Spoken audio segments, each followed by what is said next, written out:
الحمد لله وكفى وسلام على عباده الذين اصطفى أما بعد فأعوذ بالله من الشيطان الرجيم بسم الله الرحمن الرحيم لا أقسم بهذا البلد وأنت حل بهذا البلد ووالد وما ولد صدق الله العظيم وصدق رسوله النبي الكريم اللهم صل على سيدنا محمد وعلى آل سيدنا محمد وأصحاب سيدنا محمد وبارك وسلم عليه۔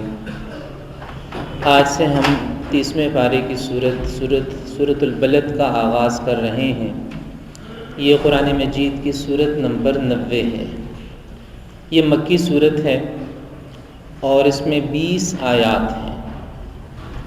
اس سورہ مبارکہ کے ابتدائی حصے میں ابتدائی 2 آیات میں شہر مکہ کا ذکر آیا ہے۔ اللہ تعالیٰ فرماتے ہیں لا اقسم بہذا البلد، میں قسم کھاتا ہوں اس شہر کی، یعنی شہر مکہ کی، جہاں اس وقت نبی کریم صلی اللہ علیہ وآلہ وسلم آباد تھے، لیکن مکہ والوں نے تمام مسلمانوں پر عرصہ حیات تنگ کر رکھا تھا، ہر طرح کی اذیت اور تکلیف پہنچانے میں کوئی کسر نہیں چھوڑتے تھے۔ اللہ تعالیٰ نے شہر کی قسم کھائی جو اس کی ایک بڑی فضیلت ہے، اور ساتھ ایک پیشن گوئی فرمائی وَأَنْتَ حِلٌّ بِهَذَا الْبَلَدِ، کہ اس شہر میں آپ پر کوئی قید کوئی تنگی نہیں رہے گی، آپ کو اس شہر میں مکمل آزادی حاصل ہوگی۔ یہ بات اس وقت فرمائی جا رہی تھی جب، چونکہ مکی صورت ہے، مکہ مکرمہ میں نازل ہوئی، جب وہ 13 سال تکلیف اور اذیت اور پریشانی کے 13 سال، جیسے ہی آپ صلی اللہ علیہ وسلم نے علی الاعلان دعوت شروع فرمائی تو مکہ والے دشمن ہو گئے، جانی دشمن ہو گئے، سازشیں کرنے لگے، صحابہ کرام کو تڑپانے لگے، ستانے لگے، بعض صحابہ اور صحابیات کو شہید کر دیا گیا۔ غلاموں کے احوال آپ کے سامنے ہیں، سیدنا بلال حبشی رضی اللہ عنہ کو کیسے کیسے تڑپایا جاتا تھا۔ مسلمانوں نے حبشہ کی طرف ہجرت کی، ایک مرتبہ، پھر دوسری مرتبہ۔ شعب ابی طالب میں مسلمانوں کو 3 سال تک محصور رکھا گیا، قید رکھا گیا۔ آپ صلی اللہ علیہ وسلم کی رفیقہ حیات سیدہ خدیجۃ الکبریٰ رضی اللہ تعالی عنہ وہاں بیمار ہو گئیں، بعد میں وہی بیماری ان کی وفات کا بھی ذریعہ بنی۔ پھر آپ صلی اللہ علیہ وسلم کو طائف جانا پڑا کہ طائف والوں سے کہیں کہ وہ اسلام کی دعوت کا مرکز بنے، اور بالآخر آپ صلی اللہ علیہ وسلم اپنے ساتھیوں کے ہمراہ مدینہ منورہ تشریف لے گئے۔ تو مکہ مکرمہ جہاں پر ظلم و ستم کی چکی میں مسلمان پس رہے تھے، اور ہر نیا آنے والا دن نئے اندیشے لے کر آتا تھا کہ کہیں آج سورج غروب ہونے سے پہلے کہیں اسلام کا سورج بھی غروب نہ ہو جائے، کہیں اسلام کی شمع بھی گل نہ ہو جائے، ہر نیا دن ان اندیشوں کے ساتھ طلوع ہو رہا تھا۔ ہر نیا دن کسی بھی لمحے کچھ بھی ہو سکتا ہے۔ ان حالات میں مٹھی بھر مسلمان ہیں اور چاروں طرف سے دشمنوں کے نرغے میں ہیں، ان حالات میں یہ آیت مبارکہ نازل ہوئی وَأَنْتَ حِلٌّ بِهَذَا الْبَلَدِ، کہ آپ کو اس شہر میں آزادیاں حاصل ہونی ہیں، ہر طرح کی قید سے آپ نے اس شہر میں آزاد ہونا ہے۔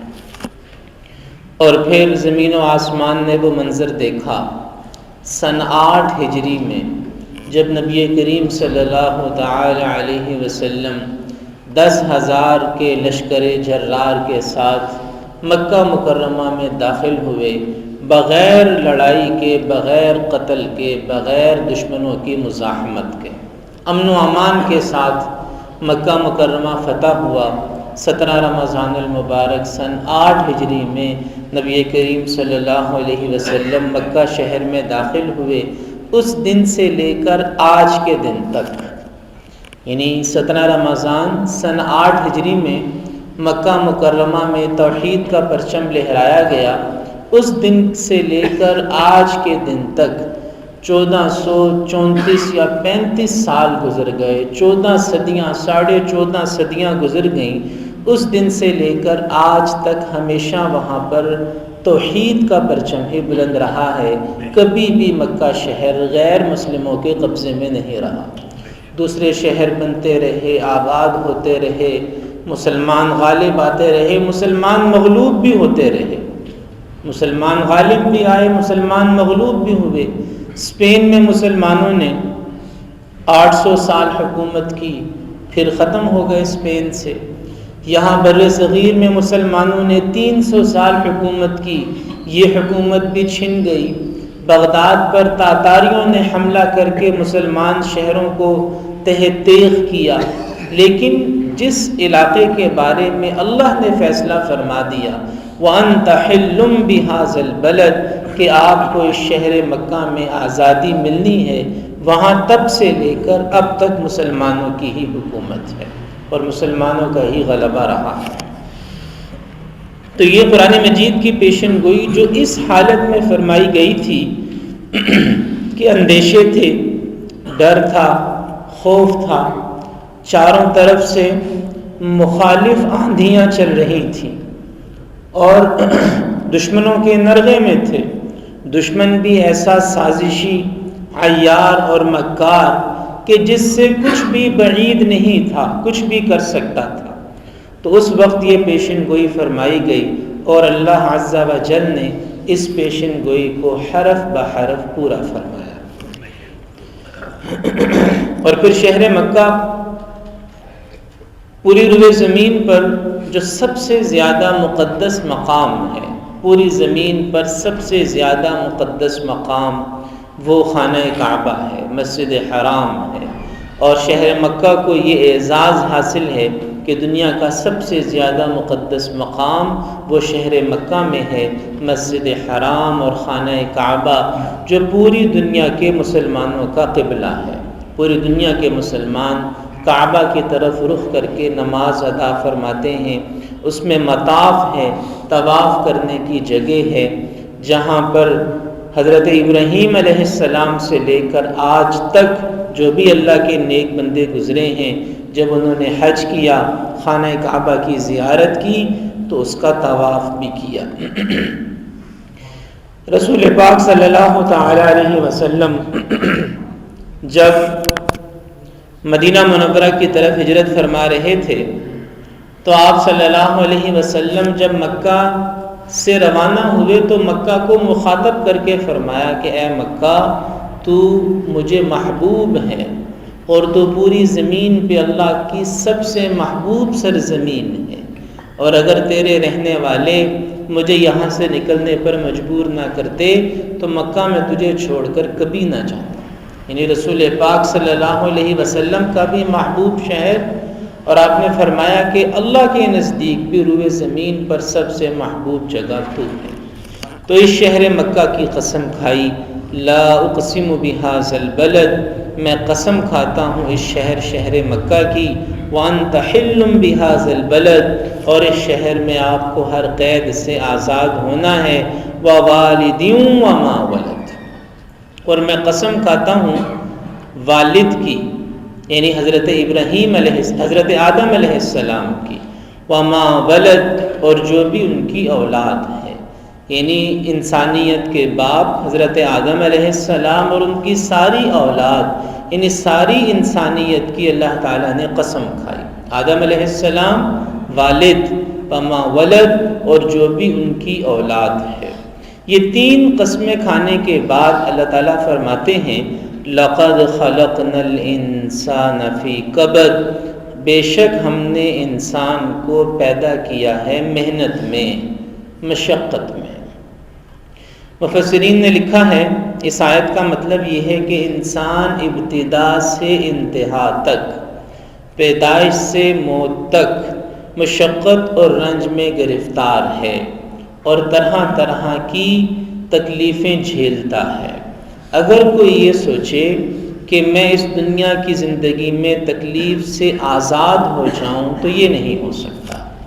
بیماری بھی آئے گی، دکھ بھی آئے گا، بھوک بھی لگے گی، پیاس بھی لگے گی، تھکاوٹ بھی آئے گی، نقصان کا بھی سامنا کرنا پڑے گا۔ تو یہ دنیا کی زندگی یہ پھولوں کی سیج نہیں ہے، یہ تو کانٹوں کا ہار ہے۔ اس میں اگر کوئی یہ کہے کہ میری ساری خواہشیں پوری ہوں تو ایسا نہیں ہو سکتا۔ ہزاروں خواہشیں ایسی کہ ہر خواہش پہ دم نکلے، بہت نکلے میرے ارمان لیکن پھر بھی کم نکلے۔ لقد خلقنا الانسان فی کبد، مشقت میں رہے گا، محنت میں رہے گا۔ اس دنیا کی ہوائیں اس کی مرضی سے نہیں چلیں گی، مخالف ہوائیں بھی ہوں گی، مخالف حالات بھی ہوں گے، یہ اللہ نے فیصلہ فرما دیا ہے۔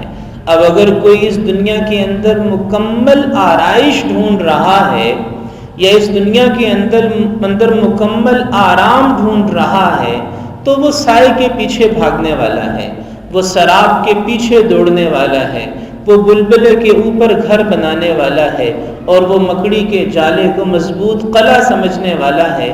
اگر اس دنیا کے اندر مکمل آرام اور مکمل آسائش کا خواہش مند ہے، یہاں مکمل آرام نہیں ہے، بس حالات کے ساتھ سمجھوتا کرے، نعمت ملے تو اللہ کا شکر کرے، تکلیف آئے تو صبر کرے، اللہ سے عافیت کی دعا مانگے، اچھے کے لیے کوشش کرتا رہے، اس کے ذمے یہی ہے۔